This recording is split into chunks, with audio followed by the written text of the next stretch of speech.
ECON 215, Introduction to Economy of Ghana. In this session, we would look at the educational sector. Let's have a look at the session overview. One of the critical assets of any nation is a highly skilled and educated labor force. So what we would do in this session is to look at the role of education in the development of these Ghana. So one thing we would have a look at would be the structure in the educational sector, that of the trends, and some of the policy interventions that have been implemented over the period. These are the goals and objectives that you would have to know at the end of this session. One, you would understand the benefits of education. Two, you will know the characteristics of the educational system of the developing country, and then you would also understand the structure of Ghana's educational sector. You would also you would also know the policy interventions in the Ghana's education sector. We will do three things. Here we'll pay attention to three main things. The first one have to do with the issue of education and that of economic development, which is key. The second one, we would have a look at Ghana's educational sector. In this case, as I said earlier on, we would have a look at the trends and that of the structure of Ghana's educational sector over the years. The last bit would have to do with the prospects of the education sector in Ghana. With regards to the reading list, you would find all these in the Sakaya platform. One, let's look at the link between education and that of economic development. Education is very, very important for economic growth and the development. Why? Because it increases the productive skills and the technical knowledge of labor. So what actually happens is this: without education, we cannot increase the productive, skills and that of the technical labor. And if we're not able to do this, it means we cannot increase the output per worker, okay, in any way. If you look at the entire, the growth, the theory, one thing that is key is the, concept of productivity. And the role of education in that of productivity is key. So just as we have said, this is very key. One benefit also has to do with the benefit to individuals because it actually enables them to earn higher income. This is still linked to the whole issue of the productive skills and the technical know-how of labor. It is when labor is productive. It's when the output per worker is high for any, labor. That is where it can earn, a very high, income. It's where the technical knowledge of labor is high.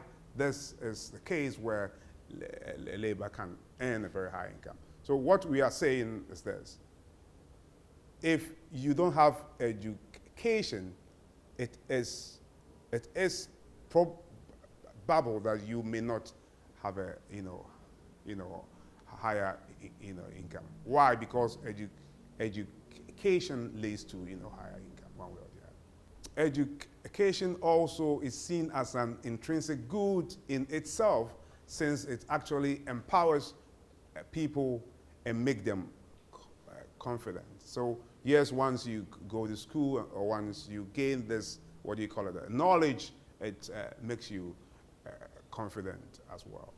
One other benefit, which is also key, has to do with the issue of the adoption of new technologies. What happens is this: it is only through education that we are able to adopt new technologies in this case. And as I said earlier on, if we are able to adopt new technologies, then we can improve our productive capacities and therefore increase the output per worker and also increase the earnings that we would have. So yes, this is key, and we would have to take note of that. Now let's look at the measures of educational attainment. Here I would run through some of these measures, and then we can have a look at them later. One would be what we call the gross enrollment rate, the GER. This is one of the measures of what we call education quantity. The other will be the net enrollment rate.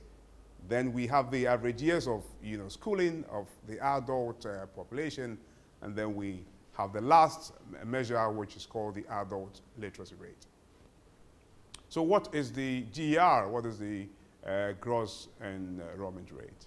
It is defined as the number of children enrolled in a particular level of education, regardless of age, as a percentage of the population in that age, a group which is associated with that level of education. Here, what is on the screen shows us how we can actually calculate the GER. It can be done for any age, group. So that's what it shows us. The formula for this calculation can be done for all levels of education, and it can actually exceed 100% in this case. The next measure of educational attainment is what is called the net enrollment rate, and that is defined as the number of children enrolled in a particular level of schooling who are of age associated with that level of school, divided by the children of the age associated with that level of schooling. Here we can also compute the NER, which is the net enrollment rate. Here we would have to note that the NER can never exceed 100%. For the GER, yes, what you call it, the gross enrollment rate, it can exceed 100, but for the net enrollment rate, it cannot exceed 100%. The next measure that is also popularly used is the adult literacy rate as a measure of educational attainment in this case. And the adult literacy rate is measured as people aged 15 years and above who can read and write as a percentage of the population aged 15 years and above. The next measure is the average number of years of schooling, which is an index which looks at the simple average of the number of years of schooling for the adult population. This is also very very key measure of educational attainment, as it's been used by many researchers in this case. A very popular, indicator for the average number of years of schooling is what we call the Barrow and Lee indicators, or the Barrow and Lee index. Now let's have a look at the quality of education. The quality of education in this case is often measured by the proportion of the trained teachers, the student-teacher ratios, as well as the performance of the students on achievement tests. So yes, in most cases, what is used is what we call the test scores to do this. Now let's have a look at the characteristics of the educational sector of the developing countries as a whole. So let's have a look at this. How does the educational sector for most developing countries look like? What are some of the characteristics and some of the features? Here we can see that there is what is called a great repetition and leaving school at an early age. So what happens is that yes, most of the peoples are repeated over time, and they would fall out of school at a very early age. There's also teacher absenteeism, which is as a result of weak incentives and little supervision. There's also the lack of most basic school equipment, such as textbooks, blackboards, desks, classrooms, and all that. There's the high student-teacher ratios as well. And most of the time you have a deterioration in the quality of the education, partly due to the lack of investment in the educational infrastructure as well as the manpower. Now let's have a look at the educational sector in Ghana. Here we will look at the the structure as well as the trends in some of these educational measures we have talked about. But we pay attention to Ghana in this case. Here in Ghana, there are actually three main sub-sectors in our educational sector. And this you may know about is one is the basic education, then we have the secondary or the high school education, and then we have the tertiary education. So what are the trends in terms of the educational sector in Ghana? And here we will pay attention to some of these measures of educational attainment that we have looked at. One we would pay attention to is the GR, the gross enrollment ratio. Here in Ghana's basic schools GR is now comparable to any lower middle income country, and it's actually better than that of the sub-Saharan African average.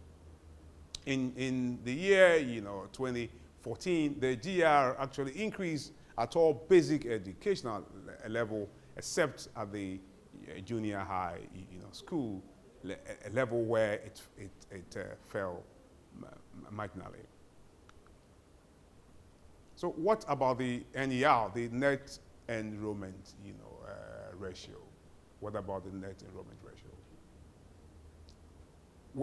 With the net enrollment ratio, there have been improvements in the NER for Ghana. But this improvements notwithstanding that about 11 of the primary, school and that of the 51% of the JHS age, children were out of, school in the 2013, 2014, year, which is something we would have to look at. One thing also that we can see is that yes, although there is a fall in that of the N, there have been what do you call it, improvement in that of the NER. What happens is that this is not across board. It's not across all the regions of Ghana. There are actually regional differences in terms of the net enrollment ratio across the regions. Some of the regions are actually doing very well, while some of the regions are also lagging behind in terms of the net enrollment ratio. This, yes, we can actually attribute to some policy interventions, such as the capitation grant in some of these deprived areas, and in some of these deprived areas. So this might have led to these discrepancy in terms of the levels of improvement in the NER over time. One, let's also have a look at the total number of schools available. The total number of schools available. Yes, over the years, there have generally been an increasing trend in terms of the number of schools at all levels, and it has actually been increasing over time. At the basic, at the secondary school, as well as the tertiary school level as well. There has also been some increases in terms of the gross as well as the net admission ratios as well. Okay, so yes, if we look at the GER and that of the NER, there has been a reduction in the primary school. Okay, and this is said to be a drawback in terms of Ghana achieving the MDG 2 in this case.